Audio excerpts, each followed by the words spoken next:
ओम नमः शिवाय। जय महाकाल। दोस्तों, आपके मन में एक सवाल जरूर उठता होगा कि हमें शिवलिंग पर जल खड़े होकर चढ़ाना चाहिए या फिर बैठकर। तो मंदिरों में दो तरह के शिवलिंग होते हैं, एक विष्णु शिवलिंग, दूसरा शक्ति पार्वती शिवलिंग। बहुत ध्यान से सुनना। एक तो वो शिवलिंग रहता है जो जमीन पर डायरेक्ट जलाधारी रहती है और पूरी की पूरी शिवलिंग जमीन पर रखी रहती है। तो जो डायरेक्ट जलाधारी और शिवलिंग जमीन पर रहता है वो शक्ति शिवलिंग होता है। माता पार्वती की हस्त कमल पर ही वो शिवलिंग रखा होता है। और दूसरा शिवलिंग डमरू जैसा होता है, उसमें नीचे स्टैंड होता है, नीचे शिवलिंग रखने की जगह होती है और उसके ऊपर शिवलिंग रखा रहता है। और आपने ज्यादातर इस शिवलिंग का दर्शन भी किया होगा। तो जो डमरू जैसा भाग बना शिवलिंग है ये भगवान विष्णु का हस्त कमल है और ऊपर का जो भाग है वो भगवान ब्रह्मा का हस्त कमल है।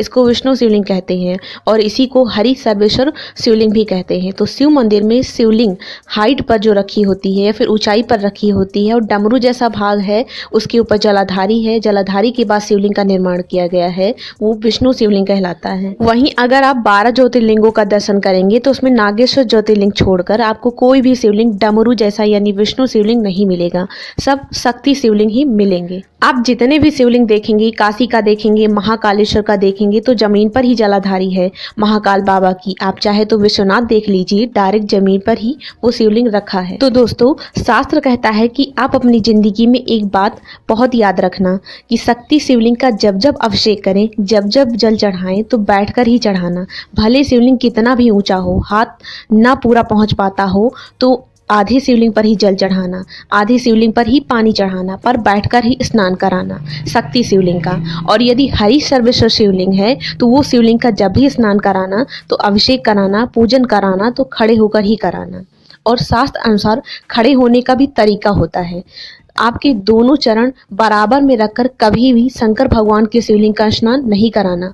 अगर हरि सर्वेश्वर शिवलिंग है तो दोनों पांव बराबर रखकर जल नहीं चढ़ाना। एक दाहिना पैर अपना थोड़ा सा आगे निकाल लेना और अपना बायां पैर हल्का पीछे करके भगवान शंकर का जल अभिषेक करने पर जैसे अपने चरण रहते हैं, भगवान शंकर ठीक उसी तरीके से लक्ष्मी को दौड़ाते हुए आपके घर में प्रवेश करा देते हैं। हर हर। शिवलिंग के पास जो रोजाना शाम को दीपक जलाते हैं उन्हें उस दीपक जलाने के क्या फायदे मिलते हैं? दोस्तों, भोलेनाथ की पूजा यदि मन से की जाए तो शीघ्र ही प्रसन्न हो जाते हैं। देवों के देव महादेव की पसंद भी बाकी देवताओं से अलग है। उन्हें वनस्पतियों से सबसे ज्यादा प्यार है, जैसे भांग, धतूरा, बेलपत्र, समी का पत्ता, गंगा जल, गन्ने का रस इत्यादि। इसके साथ ही शिव जी के सामने दीपक जलाने से भी वो बहुत जल्द प्रसन्न हो जाते हैं। शास्त्रों में शिव जी के सामने दीपक जलाने का अलग महत्व बताया गया। कहते हैं अगर कोई व्यक्ति शिवलिंग पर घी का दीपक जलाता है तो वह श्रेष्ठ गति को प्राप्त करता है। अगर कोई लकड़ी से बने दीपक में घी डालकर जलाता है तो उसके ऊपर शिव जी की विशेष कृपा बनी रहती है। वो विशेष कृपा सैकड़ों वर्ष तक बनी रहती है। वहीं अगर कोई महिला या पुरुष कार्तिक के महीने में शिव जी के सामने दीपक जलाता है तो वह स्वर्ग लोक में स्थान प्राप्त करता है। शिव जी का स्वभाव बहुत ही दयालु है। वह अपने भक्तों की हर पुकार को सुनते हैं और शीघ्र ही उनके सारे कष्टों को दूर भी कर देते हैं। यहाँ तक बताया जाता है कि जो लोग नियमित शिवलिंग के पास दीपक जलाते हैं उनके जीवन से दुख, दरिद्रता और दुर्भाग्य हमेशा हमेशा के लिए समाप्त हो जाता है।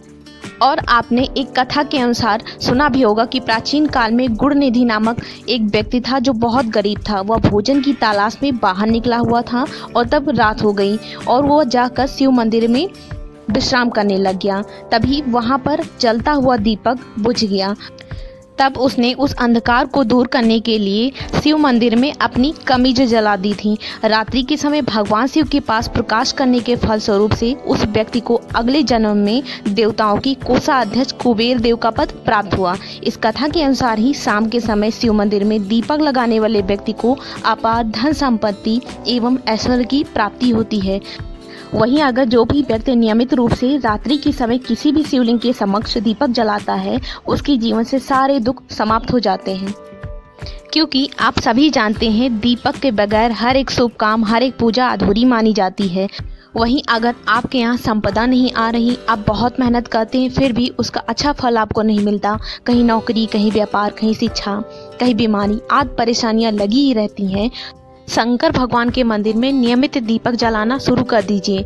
अगर किसी कारणवश आप शिव मंदिर में दीपक नहीं जला पाते तो बेलपत्र पेड़ के नीचे ही दीपक जलाना शुरू कर दीजिए। श्री शिवाय नमस्तुभ्यं बोलते हुए या ओम नमः शिवाय बोलते हुए। उसके बाद अपनी मनोकामना को मन ही मन बोलते हुए दीपक लगाना शुरू कर दीजिए। आप खुद देखेंगे एक हफ्ते भी नहीं बीतेंगे कैसे आपके जीवन में नए नए बदलाव आ जाएंगे। बस आप उपाय तो कीजिए, मेरे देवाधिदेव महादेव आपकी जरूर सुनेंगे। धन्यवाद।